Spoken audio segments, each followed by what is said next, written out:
সুপ্রিয় শিক্ষার্থী, এখন আমাদের যে প্রশ্নটা দেওয়া আছে প্রশ্ন নম্বর 7, এই প্রশ্নটা একটু পড়ে নিই। a plus b equal m, a square plus B square equal n, a cube plus b cube সমান পি কিউব হয়, তবে দেখাও যে m cube plus 2 p cube equal 3 mn।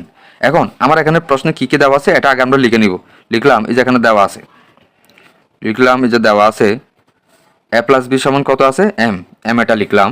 এরপরে এ স্কোয়ার প্লাস বি স্কোয়ার সমান এখানে দেওয়া আছে এন, এ কিউব প্লাস এই যে বি কিউব সমান কত দেওয়া আছে প্রশ্নে, এই যে এখানে পি কিউবটা লিখলাম। এখন এটা লিখলাম বাম পক্ষ, আমরা বাম পক্ষ দিয়ে প্রশ্নটা লিখে নিলাম। এখন লিখলাম m cube plus 2 p cube. এই যে এখানে দেওয়া আছে, প্রথমে দেওয়া আছে এম সমান এখানে দেওয়া আছে এ প্লাস বিটা লিখলাম, কিউব যেহেতু দেওয়া আছে কিউবটা উপরে লিখে নিলাম প্লাস। এরপরে এই যে এখানে টুটা লিখলাম পি কিউব সমান এখানে কত আছে এ কিউব প্লাস এই যে এখানে বি কিউব। এখন A plus B whole cube সমান সূত্রটা কি, A cube plus 3 square B plus 3 ab square plus এই যে এখানে বি কিউব, এটা লিখলাম।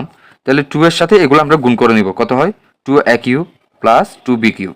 এখন এই যে এখানে এ কিউব আর কোথাও আছে কিনা এ কিউব এটা দেখতে হবে। এই যে এখানে দেওয়া আছে 2a কিউব, তাহলে কত হয় 3a কিউব। এরপরে এটা দেওয়া আছে, এটা লিখে নিলাম 3 square B plus 3ab square plus এখানে বি কিউব আছে, এখানে 2b কিউব আছে, লিখলাম 3 যে বি কিউব। এবার প্রত্যেকটা জায়গা থেকে আমরা এখানে 3টা কমন নিয়ে নেব, এখানে প্রত্যেকটা জায়গায় 3 আছে, 3টা নিয়ে নিলাম। A cube plus square B plus ab square plus এই যে এখানে বি কিউব। এখন 3টা লিখে নিলাম। এখন এখানে কি কি মিল আছে এটা আগে আমরা দেখব। তাহলে এখান থেকে কমন নিলাম এ স্কোয়ার, তাহলে আর থাকে কত এ প্লাস বি। এখান থেকে কি কি মিল আছে এটা দেখবো। এখানে বি স্কোয়ার কমন দিলাম, এ প্লাস বি থাকে। এবার 3টা লিখলাম এ প্লাস বি এই দুটো মিলে আমরা কয়টা নিলাম, একটা এ প্লাস বি। এবার A square plus B square plus এই যে এখানে বি স্কোয়ারটা লিখলাম।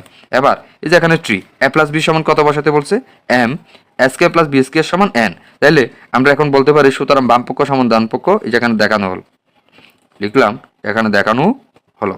এভাবে করে অঙ্কটা খুব সহজে করা যায়।